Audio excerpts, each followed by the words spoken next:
ప్రతీప్ మహారాజ్ కొడుకు శాంతనుడు. శాంతనుడికి గంగకి పుట్టిన కొడుకే దేవవ్రతుడు. గంగ శాంతనుడిని వదిలేసింది కాబట్టి శాంతనుడు చేపలు పట్టే సత్యవతిని ఇష్టపడి సత్యవతి తండ్రితో నీ కూతుర్ని నాకిచ్చి పెళ్లి చేయి అని అడిగాడు.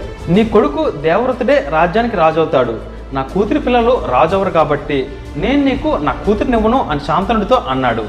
ఆ రోజు నుండి శాంతనుడు బాధపడడం మొదలుపెట్టాడు. ఆ బాధ వలన తన రాజ్యాన్ని, ప్రజల్ని, తన కొడుకుని కూడా పట్టించుకోలేదు. తన తండ్రి బాధ చూడలేక ఏమైందో దేవవ్రతుడు తెలుసుకున్నాడు.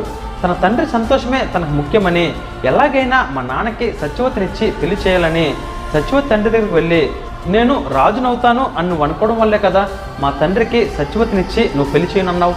నేను ఈ జన్మలో రాజును కాను, ఆ సింహాసనం నేను అధిరోహించను, నీ కూతురి పిల్లలే రాజు అవుతారు అని దేవవ్రతుడు అన్నాడు.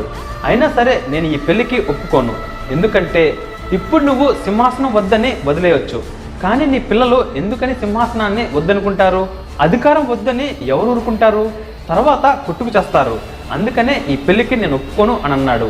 ఇక ఏం చేయాలో తెలియక దేవవ్రతుడు ఒక నిర్ణయం తీసుకొని ఒక ప్రతిజ్ఞ చేశాడు. ఆ ప్రతిజ్ఞ భూమి ఆకాశాలని కంపింపజేసింది.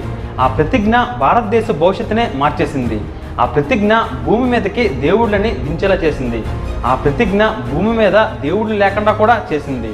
ఆ ప్రతిజ్ఞే మహాభారతం అనే కావ్యం అద్భుత కావ్యం అయ్యేలా చేసింది. ఆ ప్రతిజ్ఞే కురుక్షేత్రానికి దారి తీసింది. అదే దేవవ్రతుడు అని నేను ఈ ముల్లోకాల సాక్షిగా ఆజన్మాంతం సంతానాన్ని కనకుండా బ్రహ్మచారిలో ఉంటానని భీష్మ ప్రతిజ్ఞ చేస్తున్నాను అని ప్రతిజ్ఞ చేశాడు. భీష్మ ప్రతిజ్ఞ చేశాడు కాబట్టి దేవవ్రతుడు భీష్ముడయ్యాడు. ఇకపైన మనం దేవవ్రతుడిని భీష్ముడిగా పిలుచుకుంటాం. మహాభారతం కేవలం ఒకటో రెండో విషయాల వల్ల జరగలేదు. ద్వాపర యుగం చివరిలో ఎన్నో విషయాలు అన్నీ కలిసి కురుక్షేత్ర యుద్ధానికి దారితీశాయి. ఈ కథ వింటున్నప్పుడు ఇంత కాంప్లెక్స్ కథ ఎన్నో వేల సంవత్సరాల క్రితం జరిగిందా అని మీరు ఆశ్చర్యపోక తప్పదు. తరువాత సత్యవతికి శాంతనుడికి పెళ్ళయింది. ఆ సంతోషంలో శాంతనుడు భీష్ముడిని పిలిచి, కుమారా, తండ్రి ఆనందం కోసం నీ జీవితాన్ని త్యాగం చేశావు, నీకు నేను ఏం చేసినా తక్కువే, ఒక వరం మాత్రం నీకు ఇస్తాను, నీకు చావు అనేది ఎప్పటికీ రాదు, నీకు నువ్వు ఎప్పుడు చనిపోవాలి అని అనుకుంటావో అప్పుడే నువ్వు చనిపోతావు అని వరం ఇచ్చాడు. దానితో భీష్ముడికి ఇక చావు ఉండదు, తను చనిపోవాలి అని కోరుకున్నప్పుడు తప్ప. ఇంతలో సత్యవతి గర్భవతి అయింది. చిత్రాంగదుడు, విచిత్రవీర్యుడు అనే ఇద్దరు పిల్లలు పుట్టారు. చిత్రాంగదుడు, విచిత్రవీర్యుడు శాంతనుడికి సత్యవతికి పుట్టిన పిల్లలు. అంటే భీష్ముడికి వీళ్ళు తమ్ముళ్ళు అవుతారు. చిత్రాంగదుడు అదే పేరు ఉండే మరో గంధర్వుడితో యుద్ధం చేస్తున్నప్పుడు చనిపోయాడు. ఇక రాజ్యంలో మిగిలిపోయిన చివరి వారసుడు విచిత్రవీర్యుడు. కానీ అప్పటికే విచిత్రవీర్యుడికి ఆరోగ్యం బాలేదు. అలాగే పట్టాభిషేకం చేసి రాజును చేశారు. భీష్ముడికి భయం మొదలైంది. ఒకవేళ విచిత్రవీర్యుడు అనారోగ్యంతో చనిపోతే రాజ్యానికి వారసుడు కాబట్టి వెంటనే తనకి పెళ్లి చేయాలి అని అనుకున్నాడు. అప్పుడే కాశీరాజ్యం రాజు తన కూతుర్లకి స్వయంవరం ప్రకటించాడు అని తెలిసింది.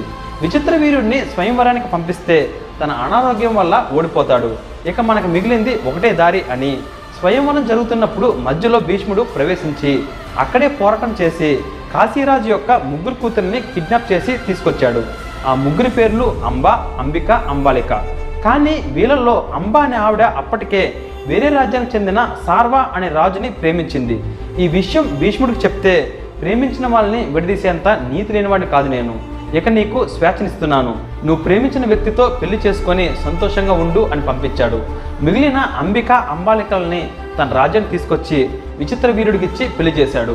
ఎంతో సంతోషంతో తన కళ నెరవేరబోతుందని, తన ప్రేమ జయించిందని, ఇక జీవితాంతం సంతోషం తప్ప ఏమీ ఉండదని 1000 ఆశలతో సారువుడి దగ్గరికి అంబ వెళ్ళింది.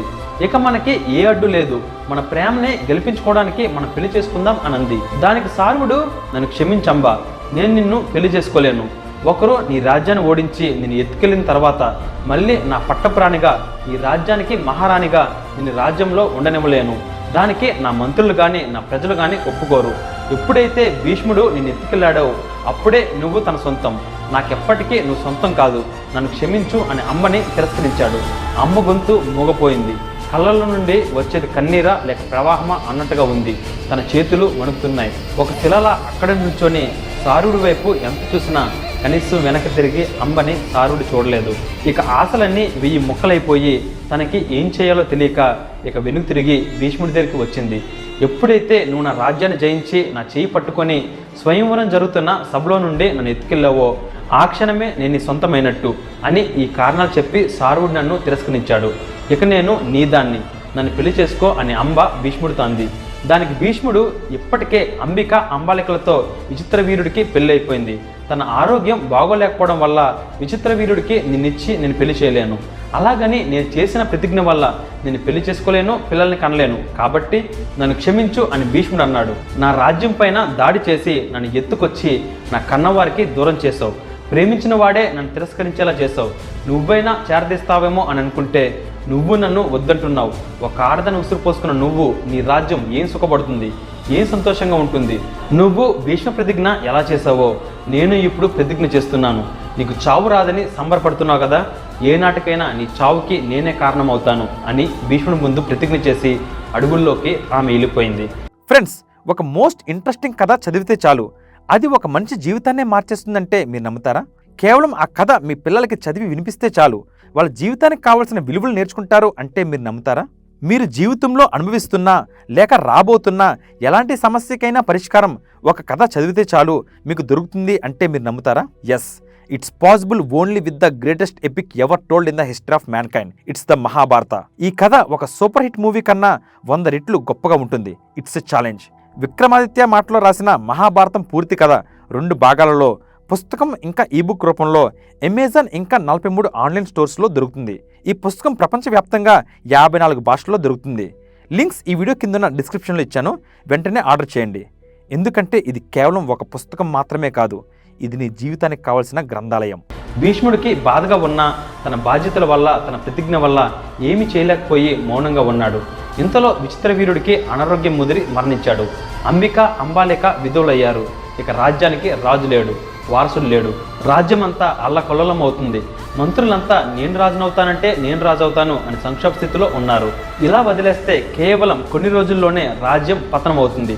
ఇదే పరిస్థితిని అనువుగా తీసుకొని పక్క రాజ్యం రాజులు మనపైన దండెత్తే అవకాశం ఉంది. ఈ పరిస్థితి చక్కబడాలంటే ఒకటే మార్గం ఉంది, వారసులు పుట్టాలి. దానికి ఏం చేయాలి అని ఆలోచిస్తూ సత్యవతి భీష్ముడిని పిలిపించింది. భీష్మ, ప్రస్తుత పరిస్థితులు నీకు తెలుసు. ఇప్పుడు రాజ్యం బాగుండాలంటే ఒకటే మార్గం. నువ్వు నీ తమ్ముడి భార్యలైన అంబిక అంబాలికలతో సంగమించి వారసుల్ని ప్రసాదించు అని అడిగింది. నేను ప్రతిజ్ఞకి కట్టుబడి ఉన్నాను, నేను చేయలేను అని భీష్ముడు అన్నాడు. దానికి సత్యవతి, నువ్వు ప్రతిజ్ఞ చేసింది నా కోసమే కదా, మరి ఇప్పుడు నేనే ఆ ప్రతిజ్ఞని వదిలేమని అడుగుతున్నాను అనంది.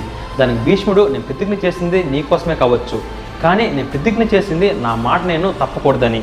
నేను వేసుకున్న మాట నేనే తప్పితే ఇక నాకేం విలువ ఉంటుంది, ఇదే నాకు ధర్మం అని అనిపిస్తుంది అని సత్యవతి చెప్పింది చేయడానికి ఒప్పుకోలేదు. సరే, ఇక మిగిలింది ఒకటే మార్గం. నీకు ఎప్పటి నుంచో నా మనసులో దాచుకున్న రహస్యం చెప్పాల్సిన సమయం వచ్చింది. నేను నీ తండ్రిని పెళ్లి చేసుకోకముందే పరాశరుడు అనే వ్యక్తితో ప్రేమలో పడ్డాను. ఆ ప్రేమకు ప్రతిరూపంగా ఒక కొడుకు పుట్టాడు. పెళ్లి కాకుండానే పుట్టిన కొడుకు కాబట్టి నేనే పెంచుకుంటానని పరాశరుడు తీసుకెళ్లాడు. తను ఇప్పుడు పెద్దవాడయ్యాడు. అతని పేరు వ్యాసుడు. తనని తీసుకునిరా అని భీష్ముడికి పంపించింది. ఆ వ్యాసుడు రాసిన కథే ఈ మహాభారతం. వ్యాసుడికి మించిన గొప్ప కవి మన ప్రపంచంలోనే లేరు. ఎందుకంటే మహాభారతాన్ని మించిన గొప్ప కథ ఏ భాషలో కానీ ఏ దేశంలో కానీ లేదు. ఖచ్చితంగా లేదు అని ఎలా చెప్తున్నావు అని మీరు నన్ను అడగాల్సిన అవసరం లేదు. నాకు గ్రీక్ మైథాలజీ, రోమన్ మైథాలజీ అన్నీ కూడా తెలుసు. జియోస్, హేడిస్, పొసైడియన్, అపోలో, ఆర్టిమస్ వీళ్ళ మైథాలజీస్ అన్నీ కూడా నాకు తెలుసు. భవిష్యత్తులో అవి కూడా నేను మీకు చెప్తాను. కంగారు పడాల్సిన అవసరం ఏం లేదు, ఓకేనా? భీష్ముడు వ్యాసుడిని కలిశాడు. కానీ వాళ్ళు మొదటిసారి ఒకరినొకరు చూసుకున్నప్పుడు చాలా సంతోషాన్ని పొందారు.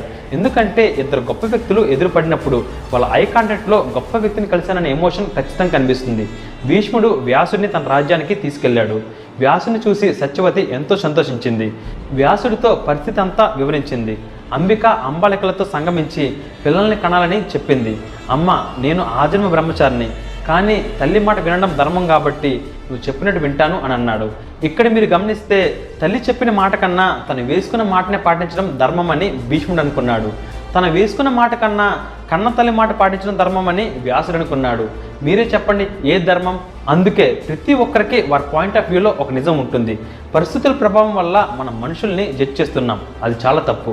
అందుకనే మంచి చెడు అనేవి పరిస్థితుల్లో ఉంటాయి కానీ మనుషుల్లో ఎప్పుడు ఉండవు. తన తల్లి చెప్పినందుకు వ్యాసుడు, అమ్మ నేను వాళ్ళతో సంగమించను కానీ వాళ్ళ కడుపున పిల్లలు పుట్టేలా నా తపోశక్తితో ఒక కాస్మిక్ బర్త్ని క్రియేట్ చేస్తానని 2 సర్కిల్స్ ఎదురెదురుగా గీసి ఒక సర్కిల్లో వ్యాసుడు కూర్చొని ఎదురుగా ఉన్న సర్కిల్లో అంబికని కూర్చోమని తన తపోశక్తితో కాస్మిక్ బర్త్ క్రియేట్ చేస్తుంటే వ్యాసుడు అడవిలో ఉంటాడు కాబట్టి తన భయంకరమైన ఆకారం ఒళ్ళంతా వెంట్రుకలతో చాలా ఫ్యూరియస్గా ఉంటాడు. అతన్ని చూసి అంబిక భయపడి కళ్ళు మూసుకుంది. ప్రాసెస్ కంప్లీట్ అయ్యాక సత్యవతితో వ్యాసుడు అంబిక కళ్ళు మూసుకుంది కాబట్టి ఆమె చేసిన దోషం వల్ల ఒక గుడ్డివాడు జన్మిస్తాడు అని అన్నాడు. గుడ్డివాడు రాజ్యాన్ని పరిపాలిస్తాడా? అయితే మరో వారసుడిని కనమని ఈసారి అంబాలికని వ్యాసుడి దగ్గరికి పంపించింది. ఎట్టి పరిస్థితుల్లో కళ్ళు మూసుకోవద్దని సత్యవతి ముందే చెప్పింది. కానీ అంబాలిక వ్యాసుడిని చూస్తూ నార్మల్గా ఉండలేకపోయింది. ఆయన ఆకారాన్ని చూసి భయపడుతూ వణుకుతూనే ఉంది. ఈమె కూడా వణకడం వల్ల వణికే రోగం ఉన్న పాండు రోగం ఉన్నవాడు పుడతాడు అని వ్యాసుడు చెప్పాడు. సత్యవతికి ఇంకా సాటిస్ఫాక్షన్ లేక అంబాలికని మరలా వణకొద్దు అని చెప్పి వ్యాసుడి దగ్గరికి పంపించింది. కానీ అంబాలికకి భయం వేసి తన స్థానంలో ఒక దాసిని పంపించింది. కానీ ఆ దాసి చాలా ధైర్యంగా సంతోషంగా కూర్చుంది. ప్రేమతో నా బిడ్డకి జన్మ నువ్వు అని ఎదురుగా కూర్చున్న దాసిని చూసి సంతోషించి ఆమెకు కూడా వ్యాసుడు గర్భధారణ ప్రసాదించాడు. గుడ్డివాడుగా పుట్టినవాడు ధృతరాష్ట్రుడు, పాండురోగంతో పుట్టినవాడు పాండురాజు, దాసికి పుట్టినవాడు విదురుడు. ఆ తరువాత ఏం జరిగింది? మన భూమి మీదకి దేవుల్ని కుంతి ఎలా తీసుకొచ్చింది? పెళ్లికి ముందు సెక్స్ తప్పని మనం ఎందుకు అనుకుంటున్నాం? ఎవరితోనైనా సరే సంగమించి నాకు పిల్లల్ని కనివ్వు అని సొంత భర్తే ఎందుకు అనాల్సి వచ్చింది అనే విషయాలు రేపటి ఎపిసోడ్లో తెలుసుకుందాం. ఫ్రెండ్స్, నెక్స్ట్ ఎపిసోడ్లో కంటెంట్ వేరే లెవెల్లో ఉంటుంది. Don't miss it. మళ్ళీ నెక్స్ట్ సాటర్డే సేమ్ టైంకి కలుసుకుందాం. నేను రాసిన మహాభారత పుస్తకాన్ని ఇప్పుడే ఆర్డర్ చేయండి. లింక్స్ ఈ వీడియో కింద ఉన్న డిస్క్రిప్షన్లో ఇచ్చాను. అలాగే ఇప్పటి వరకు నా ఛానల్ని మీరు సబ్స్క్రైబ్ చేసుకుని ఉండకపోతే వెంటనే సబ్స్క్రైబ్ చేసుకోండి. Till then take care. Bye.